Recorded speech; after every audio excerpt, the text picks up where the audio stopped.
Hello hi ಸ್ನೇಹಿತರೆ, ಈ ದಿನ ನಾನು ನಿಮಗೆ ಹೊಸ ವಿಷಯದ ಬಗ್ಗೆ ತಿಳಿಸಲು ಬಂದಿದ್ದೇನೆ. ಅದೇನಪ್ಪ ಅಂದ್ರೆ SSC MTS ಮತ್ತು ಹವಾಲ್ದಾರ್ ಹುದ್ದೆಗೆ ಫೋನ್ ಮೂಲಕವೇ ಯಾವ ರೀತಿ ಅರ್ಜಿ ಸಲ್ಲಿಸಬೇಕು ಎಂಬುದನ್ನು ನಿಮಗೆ ತಿಳಿಸ್ಕೊಡ್ತಾ ಇದ್ದೀನಿ.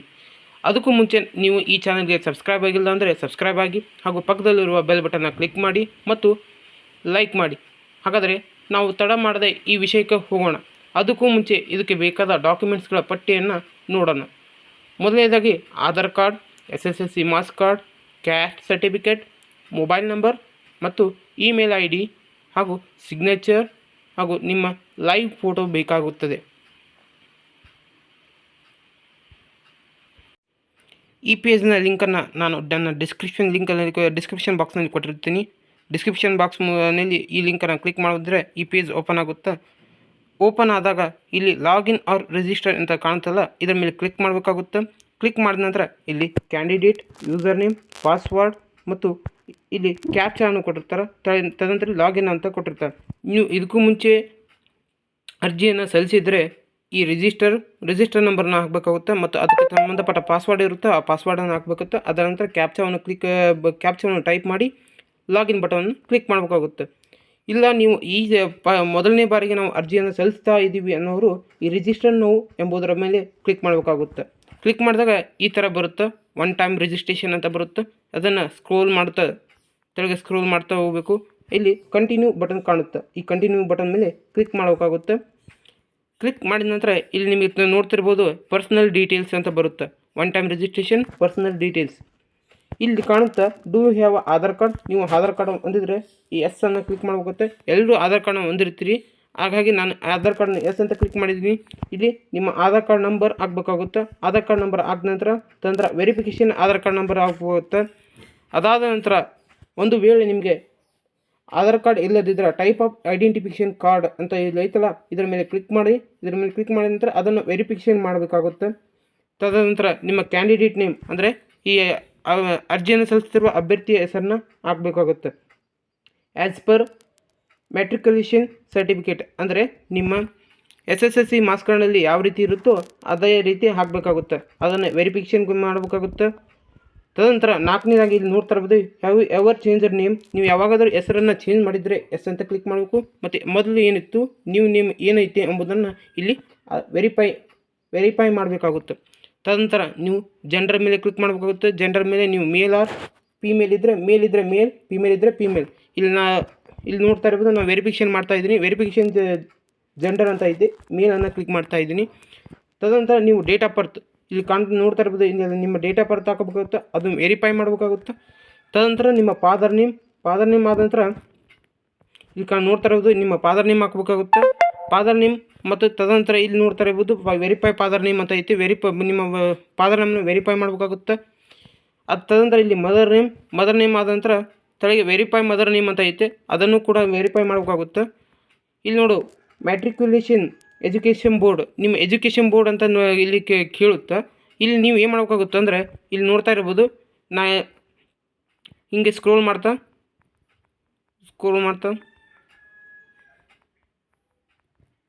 ಇಲ್ಲಿ ಕಾಣ್ತಾ ಇರ್ಬೋದು Karnataka secondary education examination board ಅಂತ ಐತಲ್ಲ, ಇದ್ರ ಮೇಲೆ ಕ್ಲಿಕ್ ಮಾಡಬೇಕಾಗುತ್ತೆ. ತದನಂತರ ಇಲ್ಲಿ ವೆರಿಫೈ ಮಾಡಬೇಕಾಗುತ್ತೆ. ಹಿಂದೆ ಮಾಡಿದ ನನಗೆ ಇಲ್ಲಿ ಅಷ್ಟೇ ಮಾಡಬೇಕಾಗುತ್ತೆ, ವೆರಿಫೈ ಮಾಡಬೇಕಾಗುತ್ತೆ.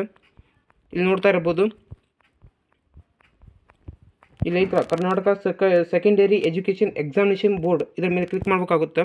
ತದನಂತರ ನಿಮ್ಮ SSLC ಮಾರ್ಕ್ಸ್ ಕಾರ್ಡ್ನಲ್ಲಿ ರೂಲ್ ನಂಬರ್ ಯಾವ ರೀತಿ ರೂಲ್ ನಂಬರ್ ಇರುತ್ತೆ ಅದನ್ನು ಇಲ್ಲಿ ಹಾಕಬೇಕಾಗುತ್ತೆ. ವೆರಿಫೈ ರೂಲ್ ನಂಬರ್ ಮಾಡಬೇಕಾಗುತ್ತೆ, ಅಂದರೆ ವೆರಿಫೈ ಮಾಡಬೇಕಾಗುತ್ತೆ. ತದನಂತರ ಇಲ್ಲಿ ನೋಡ್ಬೇಕು ಇಯರ್ ಪಾಸಿಂಗ್, ನೀವು ಯಾವ ವರ್ಷ SSLCಯನ್ನು ಪಾಸ್ ಆಗಿದ್ರಿ ಎಂಬುದನ್ನು ಅಲ್ಲಿ ಹಾಕಬೇಕಾಗುತ್ತೆ. ಅದು SSLC ಮಾರ್ಕ್ಸ್ ಕಾರ್ಡಲ್ಲಿ ಇರುತ್ತೆ, ಅದನ್ನು ನೋಡಿ ಇಲ್ಲಿ ನೀವು ಅದರ ಆ್ಯಸ್ ಪರ್ ಅದೇ ರೀತಿ ಹಾಕಬೇಕಾಗುತ್ತೆ. ಇಲ್ಲಿ ಅಷ್ಟೇ ಅದನ್ನು ವೆರಿಫೈ ಮಾಡಬೇಕಾಗುತ್ತೆ. ಇನ್ನು ನೀವು ಹೈಯೆಸ್ಟ್ ಲೆವೆಲ್ ಎಜುಕೇಷನ್ ಎಲ್ಲಿವರೆಗೂ ಮುಗಿಸಿರಿ, ಮ್ಯಾಟ್ರಿಕ್ಯುಲೇಷನ್ ಮುಗಿಸಿರೋ ಅಥವಾ ಹೈಯರ್ ಸೆಕೆಂಡ್ರಿ ಅಂದರೆ ಸೆಕೆಂಡ್ PUC ಮುಗಿಸಿರೋ ಅಥವಾ ಡಿಪ್ಲೊಮಾ ಮುಗಿಸಿದ್ರೆ ಡಿಪ್ಲೊಮಾ ಹಾಕಬೇಕು. ಗ್ರ್ಯಾಜುಯೇಷನ್ ಡಿಗ್ರಿ ಮತ್ತು ಪೋಸ್ಟ್ ಗ್ರ್ಯಾಜುಯೇಷನ್ ಮುಗಿಸಿದ್ರೆ ಪೋಸ್ಟ್ ಗ್ರ್ಯಾಜುಯೇಷನ್, PhD ಮುಗಿಸಿದ್ರೆ PhDಯನ್ನು ಹಾಕಬೇಕಾಗುತ್ತೆ. ನಾನಿಲ್ಲಿ ಹೈಯರ್ ಎಜುಕೇಷನ್ ನಾನು ಹೈಯರ್ ಸೆಕೆಂಡರಿ ಅಂತ ಹಾಕ್ತಿದ್ದೀನಿ. ತದನಂತರ ವೆರಿಫೈ ಹೈಯೆಸ್ಟ್ ಲೆವೆಲ್ ಅಂದರೆ ಇದನ್ನೇ ವೆರಿಫೈ ಮಾಡಬೇಕಾಗುತ್ತೆ ಅಷ್ಟೇ. ಇಲ್ಲಿ ನೋಡಿರಿ ಹೈಯರ್ ಸೆಕೆಂಡರಿ ಸ್ಕೂಲ್ ಅಂತ ಹಾಕ್ತೀನಿ. ಇನ್ನು ಕ್ಯಾಂಡಿಡೇಟ್ ಮೊಬೈಲ್ ನಂಬರ್, ಇಲ್ಲಿ ನಿಮ್ಮ ಮೊಬೈಲ್ ನಂಬರ್ ಹಾಕ್ಬೇಕಾಗುತ್ತೆ. ಮೊಬೈಲ್ ನಂಬರ್ ಹಾಕಿದ ನಂತರ ಇಲ್ಲಿ ಒ ಟಿ ಪಿ ಅಂತ ಬರುತ್ತೆ. ಪಕ್ಕದಲ್ಲಿ ಇಲ್ಲಿ ಒ ಟಿ ಪಿ ಅಂತ ಬರುತ್ತೆ. ಈ ಒ ಟಿ ಪಿಯನ್ನು ಸೆಂಡ್ ಒ ಟಿ ಪಿ ಅಂತ ಬರುತ್ತೆ. ಸೆಂಡ್ ಒ ಟಿ ಪಿ ಮೇಲೆ ಕ್ಲಿಕ್ ಮಾಡಿರಿ. ಕ್ಲಿಕ್ ಮಾಡಿದ ನಂತರ ಇಲ್ಲಿ ಒ ಟಿ ಪಿ ವೆರಿಫಿಕೇಷನ್ ಅಂತ ಬರುತ್ತೆ. ಒ ಟಿ ಪಿ ವೆರಿಫಿಕೇಷನ್ ಮಾಡಬೇಕಾಗುತ್ತೆ. ಇನ್ನು ಕ್ಯಾಂಡಿಡೇಟ್ ಇಮೇಲ್ ಐ ಡಿ, ಇಲ್ಲಿ ಕೂಡ ಕ್ಯಾಂಡಿಡೇಟ್ ಇಮೇಲ್ ಐ ಡಿ ಹಾಕಬೇಕಾಗುತ್ತೆ. ಇಲ್ಲಿ ಕೂಡ ಸೆಂಡ್ ಒ ಟಿ ಪಿ ಅಂತ ಬರುತ್ತೆ. ಇಮೇಲ್ಗೆ ನಿಮ್ಮ ಒ ಟಿ ಪಿ ಬರುತ್ತೆ. ಇಮೇಲ್ ಒ ಟಿ ಪಿ ಬಂದಾಗ ಇಲ್ಲಿ ಅದನ್ನು ವೆರಿಫಿಕೇಷನ್ ಮಾಡಬೇಕಾಗುತ್ತೆ. ತದನಂತರ ಇಲ್ಲಿ ನೋಡ್ತಾ ಇರ್ಬೋದು, ಇವೆಲ್ಲ ಆದ ನಂತರ ಸೇವ್ ಆ್ಯಂಡ್ ನೆಕ್ಸ್ಟನ್ನು ಕೊಡಬೇಕಾಗುತ್ತೆ. ಇಲ್ಲಿ ನೋಡ್ತಾ ಇರ್ಬೋದು ಸ್ನೇಹಿತರೆ, ಸೇವ್ ಆ್ಯಂಡ್ ನೆಕ್ಸ್ಟ್ ಹೊಡೆದ ನಂತರ ಇವ ರಿಜಿಸ್ಟರ್ ನಂಬರ್ ಬರುತ್ತೋ, ನಿಮ್ಮ ರಿಜಿಸ್ಟರ್ ನಂಬರ್ ಬರುತ್ತೆ. ಈ ರಿಜಿಸ್ಟರ್ ನಂಬರ್ ಕೆಳಗೆ ಸ್ಕ್ರೋಲ್ ಮಾಡ್ತಾ ಮೇಲೆ ಕ್ಲಿಕ್ ಮಾಡಬೇಕಾಗುತ್ತೆ. ಇರ್ಬೋದು ಸ್ನೇಹಿತರೆ, ನಾನು ಪೇಜಿಂದ ಹೊರಗೆ ಬಂದಿದ್ದೀನಿ. ಪೇಜಿಂದ ಹೊರಗೆ ಬಂದಾಗ ಈ ಥರ ಬರುತ್ತೆ. ಯೂಸರ್ ನೇಮು ಅಂದರೆ ರಿಜಿಸ್ಟರ್ ನಂಬರ್ ಬಂದು ನಿಮಗೆ ಅಲ್ಲಿ SMS ಮೂಲಕ ಬಂದಿರುತ್ತೆ. ಆ SMS ಮೂಲಕ ಬಂದರೆ ರಿಜಿಸ್ಟರ್ ನಂಬರ್ನ ಇಲ್ಲಿ ಫುಲ್ಫಿಲ್ ಮಾಡಬೇಕಾಗುತ್ತೆ. ಅದಾದ ನಂತರ ಪಾಸ್ವರ್ಡ್ ಕೂಡ ಬಂದಿರುತ್ತೆ. ಆ ಪಾಸ್ವರ್ಡನ್ನು ಇಲ್ಲಿ ಫುಲ್ಫಿಲ್ ಮಾಡಬೇಕಾಗುತ್ತೆ. ತದನಂತರ ಇಲ್ಲಿ ಕ್ಯಾಪ್ಚಾ ಇರುತ್ತೆ. ಕ್ಯಾಪ್ಚಾವನ್ನು ಟೈಪ್ ಮಾಡಿ ತದನಂತರ ಲಾಗಿನನ್ನು ಕೊಡಬೇಕಾಗುತ್ತೆ. ಇಲ್ಲಿ ಲಾಗಿನ್ ಕೊಟ್ಟಾಗ ಈ ಥರ ಬರುತ್ತೆ, please set a new password, ಅಂದರೆ ನ್ಯೂ ಪಾಸ್ವರ್ಡನ್ನು ಸೆಟ್ ಮಾಡಬೇಕಾಗುತ್ತೆ. ಹಾಗಾದರೆ ನಾವು ಓಲ್ಡ್ ಪಾಸ್ವರ್ಡನ್ನು ಹೊಡಿಬೇಕು. ಓಲ್ಡ್ ಪಾಸ್ವರ್ಡನ್ನು ಯಾವುದಿರುತ್ತೋ ನಿಮ್ಮ SMS ಮೂಲಕ ಬಂದಿರೋ ಓಲ್ಡ್ ಪಾಸ್ವರ್ಡನ್ನು ಹೊಡಿಬೇಕಾಗುತ್ತೆ. ನಾನಿಲ್ಲಿ ನನ್ನ ಓಲ್ಡ್ ಪಾಸ್ವರ್ಡನ್ನು ಟೈಪ್ ಮಾಡ್ತಾಯಿದ್ದೀನಿ. ತದನಂತರ ನಾವು ನ್ಯೂ ಪಾಸ್ವರ್ಡನ್ನು ಆ್ಯಡ್ ಮಾಡ್ತಾಯಿದ್ದೀನಿ. ನೋಡ್ತಾ ಇರ್ಬೋದು, ನಾನು ನ್ಯೂ ಪಾಸ್ವರ್ಡನ್ನು ಆ್ಯಡ್ ಮಾಡ್ತಾಯಿದ್ದೀನಿ.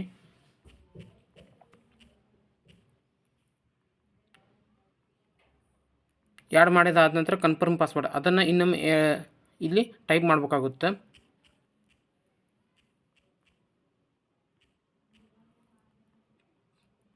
ತದನಂತರ ಇಲ್ಲಿ ಸೆಕ್ಯೂರಿಟಿ ಕ್ವಶನ್ ಅಂತ ಬರುತ್ತೆ. ಇಲ್ಲಿ ನೋಡ್ತಾ ಇರ್ಬೋದು, ಸೆಕ್ಯೂರಿಟಿ ಕ್ವಶನ್ ಅಂತ ಬರುತ್ತೆ.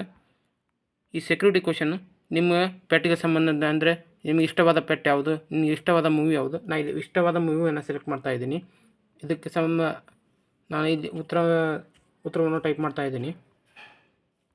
ಇಲ್ಲಿ ಕೂಡ ಸೆಕ್ಯೂರಿಟಿ ಕ್ವಶನ್ 2 ಅಂತ ಬರುತ್ತೆ. ಇಲ್ಲಿ ಕೂಡ ಅಷ್ಟೇ, ಇಲ್ಲಿ ನಿಮಗೆ ಒಂದು ಕ್ವಶನ್ ಬರುತ್ತೆ, ಅದಕ್ಕೆ ಉತ್ತರ ಕೊಡಬೇಕು. What city is where you born in, ಈ ಥರ ಕ್ವಶನ್ಗೆ ನಾವು ಉತ್ತರವನ್ನು ನೀಡಬೇಕಾಗುತ್ತೆ. ನೀಡಿದಾದ ನಂತರ ಇಲ್ಲಿ ನೋಡ್ತಾ ಇರ್ಬೋದು, ಸೇವ್ ಆ್ಯಂಡ್ ನೆಕ್ಸ್ಟ್ ಅಂತ ಐತೆ, ಇದರ ಮೇಲೆ ಕ್ಲಿಕ್ ಮಾಡಬೇಕಾಗುತ್ತೆ. ಇಲ್ಲಿ ನೋಡು ಸಕ್ಸಸ್ ಅಂತ ಬರುತ್ತೆ, ಪಾಸ್ವರ್ಡ್ ಕ್ರಿಯೇಟೆಡ್ ಸಕ್ಸಸ್. ಓಕೆ ಮೇಲೆ ಕ್ಲಿಕ್ ಮಾಡಬೇಕಾಗುತ್ತೆ. ತದನಂತರ ಇಲ್ಲಿ ರಿಜಿಸ್ಟರ್ ನಂಬರ್, ನಮ್ಮ ರಿಜಿಸ್ಟರ್ ನಂಬರ್ನ ಇಲ್ಲಿ ನಾವು ಫುಲ್ಫಿಲ್ ಮಾಡಬೇಕಾಗುತ್ತೆ. ಇಲ್ಲಿ ನೋಡ್ತಾ ಇರ್ಬೋದು, ಹೊಸ ಪಾಸ್ವರ್ಡ್ ಕ್ರಿಯೇಟ್ ಮಾಡಿರ್ತೀವಲ್ಲ, ಆ ಪಾಸ್ವರ್ಡನ್ನ ಇಲ್ಲಿ ಟೈಪ್ ಮಾಡಬೇಕಾಗುತ್ತೆ.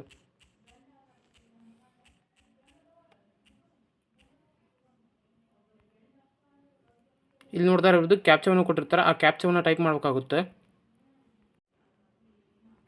ಇಲ್ಲಿ ನಾವು ಕ್ಯಾಪ್ಚಾವನ್ನು ಟೈಪ್ ಮಾಡಬೇಕಾಗುತ್ತೆ. ಇಲ್ಲಿ ನೋಡ್ತಾ ಇರ್ಬೋದು, ಕ್ಯಾಪ್ಚಾವನ್ನು ಟೈಪ್ ಮಾಡ್ತೀವಿ. ಈಗ ಲಾಗಿನ್ ಬಟನ್ ಮೇಲೆ ಕ್ಲಿಕ್ ಮಾಡಬೇಕಾಗುತ್ತೆ. ಇಲ್ಲಿ ನೋಡ್ತಾ ಇರ್ಬೋದು, ಅಡಿಷ್ನಲ್ ಡೀಟೇಲ್ಸ್ ಅಂತ ಬರುತ್ತೆ.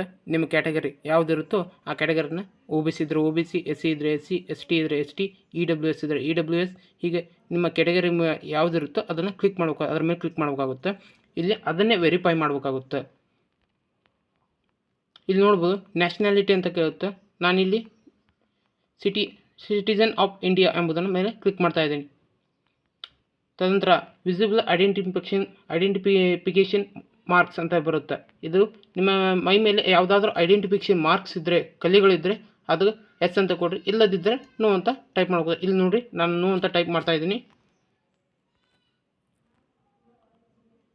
ತದನಂತರ ಆರ್ ಯು ಪರ್ಸನ್ ಅಂದರೆ PWBD ಅಂದರೆ ನೀವು ಅಂಗವಿಕಲೆಯಿಂದ ಕೂಡಿದ್ದರೆ ನೀವು ಎಸ್ ಅಂತ ಟೈಪ್ ಮಾಡಬೇಕಾಗುತ್ತೆ, ಇಲ್ಲಾಂದರೆ ನೋ ಅಂತ ಟೈಪ್ ಮಾಡಬೇಕಾಗುತ್ತೆ. ಇಲ್ಲಿ ನಾನು ನೋ ಅಂತ ಟೈಪ್ ಮಾಡ್ತಾ ಇದ್ದೀನಿ. ಇಲ್ಲಿ ನೋಡ್ಬೋದು, ಇಲ್ಲಿ ನಿಮ್ಮ ಅಡ್ರೆಸ್ಸನ್ನು ಕೊಡಬೇಕಾಗುತ್ತೆ. ನಿಮ್ಮ ಪರ್ಮನೆಂಟ್ ಅಡ್ರೆಸ್ಸು, ಸ್ಟೇಟು ಅಥವಾ ಡಿಸ್ಟ್ರಿಕ್ಟು ಮತ್ತು ಪಿನ್ ಕೋಡು. ಅದೇ ರೀತಿ ಇದು present address same as permanent address. ಇದು ಮೇಲಿರುವ ಅಡ್ರೆಸ್ ನಿಮಗೆ ಸೇಮ್ ಅನಿಸಿದರೆ ಇಲ್ಲಿ ಎಸ್ ಅಂತ ಕ್ಲಿಕ್ ಮಾಡಬೇಕಾಗುತ್ತೆ. ಅದೇ ಅಡ್ರೆಸ್ ಇಲ್ಲಿ ಆ್ಯಸ್ ಪರ್ ಏನಾಗುತ್ತೆ ಅಂದರೆ ಆಟೋಮೆಟಿಕ್ಲಿ ಅದು ಸೇವ್ ಆಗುತ್ತೆ. ತದನಂತರ ಇವೆಲ್ಲ ತುಂಬಿದಾದ ನಂತರ ನೀವು ಸೇವ್ ಆ್ಯಂಡ್ ನೆಕ್ಸ್ಟನ್ನು ಕೊಡಬೇಕಾಗುತ್ತೆ. ಇಲ್ಲಿ ನೋಡ್ತಾ ಇರ್ಬೋದು, ಎಲ್ಲ ಸೇವ್ ಆ್ಯಂಡ್ ನೆಕ್ಸ್ಟ್ ಕೊಟ್ಟ ನಂತರ ಇಲ್ಲಿ ಬರೋದು ಯಾವುದು ಸಕ್ಸಸ್ ಅಂತ ಬರುತ್ತೆ. ಓಕೆ ಮೇಲೆ ಕ್ಲಿಕ್ ಮಾಡಬೇಕಾಗುತ್ತೆ. ತದನಂತರ ಇಲ್ಲಿ ಒನ್ ಟೈಮ್ ರಿಜಿಸ್ಟ್ರೇಷನ್ ಡಿಕ್ಲರೇಷನ್ ಅಂತ ಬರುತ್ತೆ. ತದನಂತರ ನಾವು I agree for the above terms and condition ಇದರ ಮೇಲೆ ಕ್ಲಿಕ್ ಮಾಡಿ ತದನಂತರ ನೀವು ಈ ಪ್ರಿವ್ಯೂವನ್ನು ನೀವು ಇಲ್ಲಿವರೆಗೂ ಹಾಕಿದಂಥ ಎಲ್ಲ ಪ್ರಿವ್ಯೂವನ್ನು ನೋಡಬೇಕಾದ್ರೆ ಪ್ರಿವ್ಯೂ OTR ಮೇಲೆ ಕ್ಲಿಕ್ ಮಾಡಬೇಕಾಗುತ್ತೆ. ನಾನು ಇಲ್ಲೇ ನೋಡಿದ್ದೀನಿ, ಹಾಗಾಗಿ ನಾನು ಡಿಕ್ಲೇರ್ ಅಂತ ಒದಗಿತೀನಿ. ಇಲ್ಲಿ ನೋಡ್ಬೋದು, ಇಲ್ಲಿ ಸಕ್ಸಸ್ ಅಂತ ಬಂತು, ಡಿಕ್ಲರೇಷನ್ ಸಬ್ಮಿಟೆಡ್ ಸಕ್ಸಸ್ಫುಲಿ. ಇದಾದಮೇಲೆ ಇದ್ರ ಮೇಲೆ ಕ್ಲಿಕ್ ಮಾಡೋಕ್ಕೋಗುತ್ತಾ, ಓಕೆ ಅಂತ ಕ್ಲಿಕ್ ಮಾಡೋಕ್ಕೋಗುತ್ತೆ. ತದನಂತರ ನೋಡ್ಬೋದು ಇಲ್ಲೆಲ್ಲ ನನ್ನ ಅಪ್ಲಿಕೇಶನ್ ಬಂದಿದೆ. ಇಲ್ಲಿ ನೋಡ್ಬೋದು ಲೈವ್ ಎಕ್ಸಾಮಿನೇಷನ್ಸ್ ಅಂದರೆ exam multi tasking stop and Havaldar examination 2024. ಈ ಎಕ್ಸಾಮ್ ಯಾವಾಗಿಂದ ಅಪ್ಲಿಕೇಶನ್ ಸ್ಟಾರ್ಟ್ ಆಗಿದೆ ಅಂದರೆ 27/6/2024 ಮತ್ತು ಎಂಡ್ ಡೇಟ್ ನೋಡಿದಾಗ 31/7/2024 ಎಂಡ್ ಡೇಟ್ ಆಗಿದೆ. ಹಾಗಾದರೆ ನಾವು ಇದ್ರ ಮೇಲೆ ಕ್ಲಿಕ್ ಮಾಡೋಕ್ಕಾಗುತ್ತೆ. ಇಲ್ಲಿ ನೋಡ್ಬೋದು, ಇಲ್ಲಿ ಒಂದು ನೋಟನ್ನು ಕೊಟ್ಟಿರ್ತಾರೆ, ಅದನ್ನು ನೀವು ಸರಿಯಾಗಿ ನೋಡ್ಕೊಳ್ಳಿ. ತದನಂತರ ಇಲ್ಲಿ ಫಿಲ್ ಫಾರ್ಮ್ ಅನ್ನೋ ಐತಲ್ಲ, ಅದ್ರ ಮೇಲೆ ಕ್ಲಿಕ್ ಮಾಡೋಕ್ಕಾಗುತ್ತೆ. ಕ್ಲಿಕ್ ಮಾಡಿದಾಗ ಈ ಥರ ಪರ್ಸನಲ್ ಡೀಟೇಲ್ಸನ್ನು ಕೇಳುತ್ತೆ, ನಿಮ್ಮ ಪರ್ಸನಲ್ ಡೀಟೇಲ್ಸನ್ನು ಕೇಳುತ್ತೆ. ಅದು ಆಟೋಮೆಟಿಕ್ಲಿ ಅದೇ ಪರ್ಸನಲ್ ಡೀಟೇಲ್ಸನ್ನೇ ತಗೊಂತ. ಇಲ್ಲಿ ನೀವು ಗಮನಿಸ್ಬೋದು ಪರ್ಸನಲ್ ಡೀಟೇಲ್ಸ್ ಅಂತ ಬಂದಿದೆ. ಈ ಪರ್ಸನಲ್ ಡೀಟೇಲ್ಸನ್ನು ನೋಡಿದಾಗ ಅದು ಆಟೋಮೆಟಿಕ್ಲಿ ನಿಮ್ಮ ಎಲ್ಲ ಪರ್ಸನಲ್ ಡೀಟೇಲ್ಸನ್ನು ಫುಲ್ಫಿಲ್ ಮಾಡುತ್ತೆ. ತದನಂತರ ನೋಡ್ತಾ ಇರ್ಬೋದು ಎಲ್ಲ ಫುಲ್ಫಿಲ್ ಮಾಡಿದೆ. ತದನಂತರ ನಾವು ಇಲ್ಲಿ ನೆಕ್ಸ್ಟ್ ಮೇಲೆ ಕ್ಲಿಕ್ ಮಾಡ್ತೀವಿ. ಇಲ್ಲಿ ನೋಡ್ಬೋದು ಪರ್ಸನಲ್ ಡೀಟೇಲ್ಸ್ ಸೇವ್ಡ್ ಸಕ್ಸಸ್ಫುಲಿ ಅಂತ ಬರುತ್ತೆ. ಓಕೆ ಮೇಲೆ ಕ್ಲಿಕ್ ಮಾಡಿ. ತದನಂತರ education details, highest education level ನಿಮ್ಮದು ಮ್ಯಾಟ್ರಿಕ್ಯುಲೇಷನ್ ಅಂದರೆ 10th ಮುಗಿದಿದ್ರೆ 10th ಅಂತ ಹಾಕಿರಿ, ಅಲ್ಲ ಹೈಯರ್ ಸೆಕೆಂಡರಿ ಅಂದರೆ ಸೆಕೆಂಡ್ PUC ಮುಗಿದಿದ್ರೆ ಸೆಕೆಂಡ್ PUC ಹಾಕಿ, ಅಥವಾ ಡಿಪ್ಲೊಮಾ ಮುಗಿದಿದ್ರೆ ಡಿಪ್ಲೊಮಾ ಹಾಕಿ, ಅಥವಾ ಗ್ರ್ಯಾಜುಯೇಷನ್ ಅಂದರೆ ಡಿಗ್ರಿ ಮುಗಿದಿದ್ರೆ ಗ್ರ್ಯಾಜುಯೇಷನ್ ಹಾಕಿ. ತದನಂತರ ಪೋಸ್ಟ್ ಗ್ರ್ಯಾಜುಯೇಷನ್ ಅಂದರೆ ನೀವು ಅದಕ್ಕೂ ಹೆಚ್ಚು ಓದಿದರೆ ಪೋಸ್ಟ್ ಗ್ರ್ಯಾಜುಯೇಷನ್ ಅಂತ ಆಗಬೇಕಾಗುತ್ತೆ. ಇನ್ನು PhD ಮುಗಿದ್ರೆ PhD ಅಂತ ಆಗ್ಬೋದು. ಇಲ್ಲಿ ನಾವು ಹೈಯರ್ ಸೆಕೆಂಡರಿ ಅಂತ ಹಾಕ್ತಾ ಇದ್ದೀನಿ. ತದನಂತರ ನೋಡ್ಬೋದು ನೀವು ಇಲ್ಲಿ ಪಾಸ್ಡ್ 10th ಪಾಸ್ ಆಗಿದ್ದು ಎಲ್ಲಿ ಯಾವಾಗ ಅಂತ ಯಾವ ಇಯರ್ ಅಂತ ಕೇಳುತ್ತೆ. ಎಲ್ಲ ಇನ್ಫಾರ್ಮೇಷನ್ ಅದೇ ತಗೊಳುತ್ತೆ. ಇಲ್ಲಿ ನಾವು ಪರ್ಸೆಂಟೇಜ್ ಹಾಕಬೇಕಾಗುತ್ತೆ. ಇಲ್ಲಿ ನೋಡ್ತಾ ಇರ್ಬೋದು ಪರ್ಸೆಂಟೇಜ್ ಅಂತ ಕೇಳುತ್ತೆ. ಪರ್ಸೆಂಟೇಜ್ ಮೇಲೆ ನಿಮಗೆ ಎಷ್ಟು ಪರ್ಸೆಂಟೇಜ್ ಆಗಿರುತ್ತೆ ಅಷ್ಟು ಪರ್ಸೆಂಟೇಜ್ ಮೇಲೆ ಹಾಕಿ. ತದನಂತರ ಇಲ್ಲಿ ನೋಡ್ತಾ ಇರಿ, ಇಲ್ಲಿ ನೋಡ್ಬೋದು ಏನಂತ ಬರುತ್ತೆ, ಸೇವ್ ಆ್ಯಂಡ್ ನೆಕ್ಸ್ಟ್ ಅಂತ ಬರುತ್ತೆ. ಸೇವ್ ಆ್ಯಂಡ್ ನೆಕ್ಸ್ಟ್ ಮೇಲೆ ಕ್ಲಿಕ್ ಮಾಡೋಕ್ಕಾಗುತ್ತೆ. ಸೇವ್ ಆ್ಯಂಡ್ ನೆಕ್ಸ್ಟ್ ಕೊಟ್ಟ ನಂತರ ಇಲ್ಲಿ ಬರುತ್ತೆ ನೋಡಿ, ಸಕ್ಸಸ್ ಅಂತ ಬರುತ್ತೆ. ನಿಮ್ಮ ಎಜುಕೇಷನ್ ಡೀಟೇಲ್ಸ್ ಸೇವ್ಡ್ ಸಕ್ಸಸ್ಫುಲಿ ಅಂತ ಬರುತ್ತೆ. ಅದಾದ ನಂತರ ಓಕೆ ಮೇಲೆ ಕ್ಲಿಕ್ ಮಾಡೋಕ್ಕಾಗುತ್ತೆ. ಇಲ್ಲಿ ನೋಡಿ ಓಕೆ ಮೇಲೆ ಕ್ಲಿಕ್ ಮಾಡಿದ ನಂತರ ಇಲ್ಲಿ ಬರುತ್ತೆ, ಈ ಥರ ಬರುತ್ತೆ. ಈ ಥರ ಬಂದಾಗ ಎಡಿಷನಲ್ ಇನ್ಫಾರ್ಮೇಷನ್ 1 ಅಂತ ಬರುತ್ತೆ. ಇಲ್ಲಿ ನೋಡ್ಬೋದು ಎಡಿಷನಲ್ ಇನ್ಫಾರ್ಮೇಷನ್ 1 ಅಂತ ಬಂದಾಗ ನೀವು ಎಕ್ಸ್ ಸರ್ವಿಸ್ ಮ್ಯಾನ್ ಆಗಿದ್ದರೆ ಎಸ್ ಅಂತ ಕ್ಲಿಕ್ ಮಾಡಬೇಕು. ಇಲ್ಲಿ ನಾನು ಅಂತ ಕ್ಲಿಕ್ ಮಾಡ್ತೇನೆ, ಯಾಕಂದರೆ ನಾವು ಎಕ್ಸ್ ಸರ್ವಿಸ್ ಮ್ಯಾನ್ ಅಲ್ಲ. ಇನ್ನು ವೆದರ್ ಸೀಕಿಂಗ್ ಏಜ್ ರಿಲ್ಯಾಕ್ಷನ್, ನೀವು ಏಜ್ ರಿಲ್ಯಾಕ್ಷನ್ ಬೇಕಂದರೆ ಇಲ್ಲಿ ಎಸ್ ಅಂತ ಕ್ಲಿಕ್ ಮಾಡಿ. ಇದು ಬೇಡವಂದರೆ ನೋ ಅಂತ ಕ್ಲಿಕ್ ಮಾಡಿ. ನಾನು ಅಂತ ನೋ ಅಂತ ಕ್ಲಿಕ್ ಮಾಡ್ತಾಯಿದ್ದೀನಿ. ಇದು ಮಸ್ಟ್ ಆ್ಯಂಡ್ ಶುಡ್ ಇದನ್ನು ಎಸ್ ಅಂತ ಕ್ಲಿಕ್ ಮಾಡಬೇಕು. ಏಕೆಂದರೆ ಎಕ್ಸಾಮ್ ರಿಸಲ್ಟ್ ಬಂದ ನಂತರ ನೀವು ಯಾರಿಗಾದರೂ ಶೇರ್ ಮಾಡಬೇಕಾದ್ರೆ ಇದು ಅವಶ್ಯಕ. ಅದಕ್ಕಾಗಿ ಎಸ್ ಅಂತ ಕ್ಲಿಕ್ ಮಾಡಬೇಕು. ತದನಂತರ ಇಲ್ಲಿ ಸೇವ್ ಆ್ಯಂಡ್ ನೆಕ್ಸ್ಟ್ ಮೇಲೆ ಕ್ಲಿಕ್ ಮಾಡಬೇಕಾಗುತ್ತೆ. ಇಲ್ಲಿ ನೋಡ್ತಾ ಇರ್ಬೋದು ಸೇವ್ ಆ್ಯಂಡ್ ನೆಕ್ಸ್ಟ್ ಮೇಲೆ ಕ್ಲಿಕ್ ಮಾಡಿದ ನಂತರ ಇಲ್ಲಿ additional information 1 details saved successfully ಅಂತ ಬರುತ್ತೆ. ಅದಾದಮೇಲೆ ಇದರ ಮೇಲೆ ಓಕೆ ಅಂತ ಮೇಲೆ ಕ್ಲಿಕ್ ಮಾಡಿ.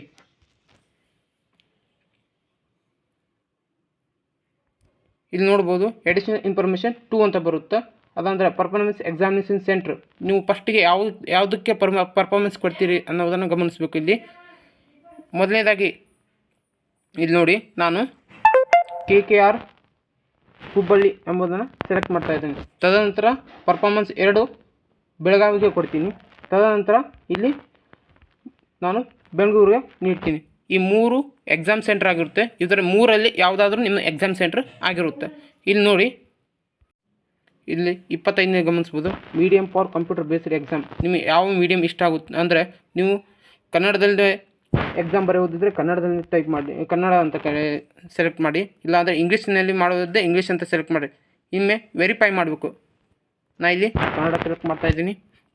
ತದನಂತರ ಇಲ್ಲಿ are you person benchmark ಅಂದರೆ ನೀವು ಅಂಗವಿಕಲದಿಂದ ಕೊಡೋದ್ರೆ ಇದು ಎಸ್ ಅಂತ ಕ್ಲಿಕ್ ಮಾಡಿ, ಇಲ್ಲಾಂದರೆ ನೋ ಅಂತ ಕ್ಲಿಕ್ ಮಾಡಿ. ತದನಂತರ ಇಲ್ಲಿ ನೋಡ್ಬೋದು ಇವೆಲ್ಲ ಸೆಲೆಕ್ಟ್ ಮಾಡ್ಕೊಂಡಿರುತ್ತೆ. ತದನಂತರ ಕೆಳಗೆ ಸ್ಕ್ರೋಲ್ ಮಾಡಿದಾಗ ಇಲ್ಲಿ ಗಮನಿಸಿ, ಇಲ್ಲಿ ನೀವು ಯಾವ ರಾಜ್ಯಕ್ಕೆ ಯಾವ ರಾಜ್ಯಕ್ಕೆ ಆಯ್ಕೆ ಆಗಬೇಕಂದಿರ್ತೀರಲ್ಲ ಆ ರಾಜ್ಯನ ಸೆಲೆಕ್ಟ್ ಮಾಡ್ಕೋಬೇಕು. ನಾನಿಲ್ಲಿ 27 ಅಂದರೆ ನಾನು ಕರ್ನಾಟಕ ಸೆಲೆಕ್ಟ್ ಮಾಡ್ಕೊತೀನಿ. ಇಲ್ಲಿ ನೋಡ್ತಾ ಇರ್ಬೋದು ನಾನು 67 ಸೆಲೆಕ್ಟ್ ಮಾಡ್ಕೊತೀನಿ. ಇಲ್ಲಿ ಈ ಬಾಕ್ಸಿಗೆ ಬಂದು 67 ಅಂತ ಟೈಪ್ ಮಾಡಬೇಕಾಗುತ್ತೆ. ತದನಂತರ ಇನ್ನೊಂದು ನಾನು 72 ಅಂದರೆ MTS ಅದರ ಎಲ್ಲ ರಾಜ್ಯಗಳಿಗೂ ಆಯ್ಕೆ ಆಗಬಹುದು ಅಂತ ನಾನು ಸೆಲೆಕ್ಟ್ ಮಾಡ್ತಾ ಇದ್ದೀನಿ 72. ತದನಂತರ ನಾನು ಕೆಳಗೆ ಸ್ಕ್ರೋಲ್ ಮಾಡಿ ಸೇವ್ ಆ್ಯಂಡ್ ನೆಕ್ಸ್ಟ್ ಮೇಲೆ ಕ್ಲಿಕ್ ಮಾಡ್ತಾ ಇದ್ದೀನಿ.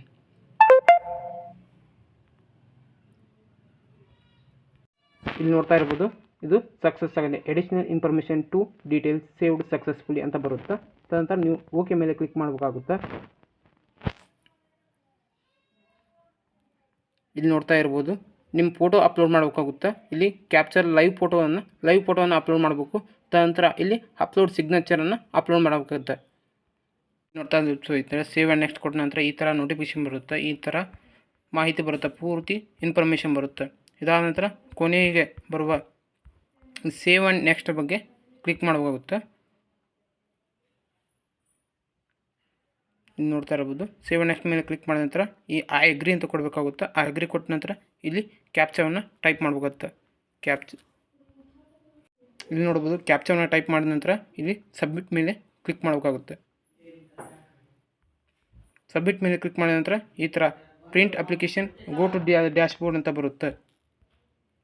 ಇಲ್ಲಿ ನೋಡ್ಬೋದು, ಈ ಥರ ಪ್ರಿಂಟ್ ಬರುತ್ತೆ. ಈ ಪ್ರಿಂಟನ್ನು ತಗೋಬೇಕು. ಇಲ್ಲಿ ಪ್ರಿಂಟ್ ಅಂತ ಬರುತ್ತೆ, ಪ್ರಿಂಟನ್ನು ತಗೊಳ್ಳಿ. ಇಷ್ಟು ಈ ದಿನದ ವಿಡಿಯೋ ಆಗಿದ್ದು ಲೈಕ್ ಮಾಡಿ, ಸಬ್ಸ್ಕ್ರೈಬ್ ಮಾಡಿ, ಕ್ಲಿಕ್ ಮಾಡಿ.